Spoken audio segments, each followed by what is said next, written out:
The RSI Lynx is the newest edition of land vehicles in Star Citizen. While a great entry to the ground vehicle lineup, was it needed? Was it asked for? I'm not sure, but I'm going to go into the pros and cons of the RSI Lynx and how it compares to the old RSI Ursa Rover. Right away, by looking at the new Lynx, you can see that it does in fact look way better in almost every aspect. While the overall shape is pretty much the same as the Ursa, being that it was built off the same chassis, the lines are smoother and the entire vehicle looks more modern and executive. The tires have an updated tread and are a bit wider than their older cousin, offering what appears to be better traction. The track that the remote turret uses was updated a bit so it arrives at the center of the roof versus off to the side a bit like on the Ursa. The turret itself uses two size 2 M7As, which offer a higher sustained DPS than the Ursa CF117 Bulldog guns. The Lynx doesn't have quite as much hull protection, however, coming in at only 11,000 HP compared to the Ursa's 13,000 HP. This makes a bit more sense given that the Ursa is more utilitarian while the Lynx is more luxury. Overall, the handling of the Lynx is very similar to the Ursa's. Its top speed is only 1 meter per second faster than the Ursa, but you won't be winning any races if you're up against a Cyclone or even a Drake Mule. But slow and steady wins the race when it comes to handling terrain.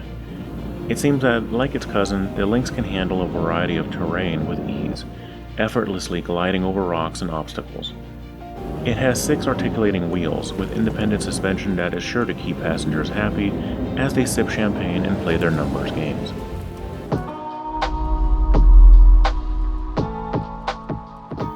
The interior is vastly different, having gotten a complete redesign.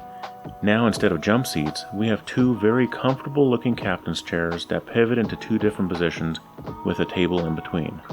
The space has excellent lighting from both the canopy glass that wraps from the back to the top and interior lighting that sets the mood for an executive yet relaxed feel.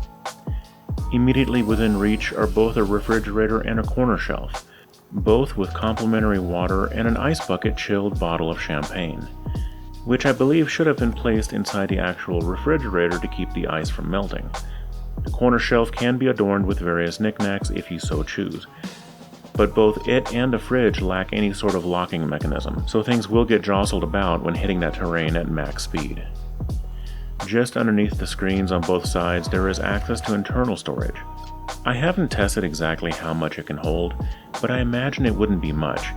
I personally would probably store some medical equipment along with some extra supplies for an excursion in case we get a little too far from the transport ship. In the main entryway, you have access to the components of the vehicle and a weapons locker that holds 2 rifles. My only gripe here is that I wish it had smaller cubbies on top, like other vehicles, to hold 2 pistols as well. For now, I guess we can just use the internal storage to hold small arms. The light controls are right by the cockpit door, and allow you to either dim the lights or set them to emergency mode.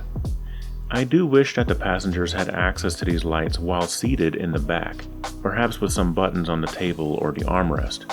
That way they wouldn't have to get up to change the lights. Furthermore, I wish the driver had access to those lights as well and not just the cabin lights. Moving forward to the cockpit, you'll recognize more of the Ursa Rover here. The seats themselves are very similar along with the overall multifunction displays. A nice addition to the center though is that you can open or close the door along with changing the lighting of the cockpit. And you can see what I mean, that it wouldn't have been too difficult to add an extra light switch for the rear cabin as well.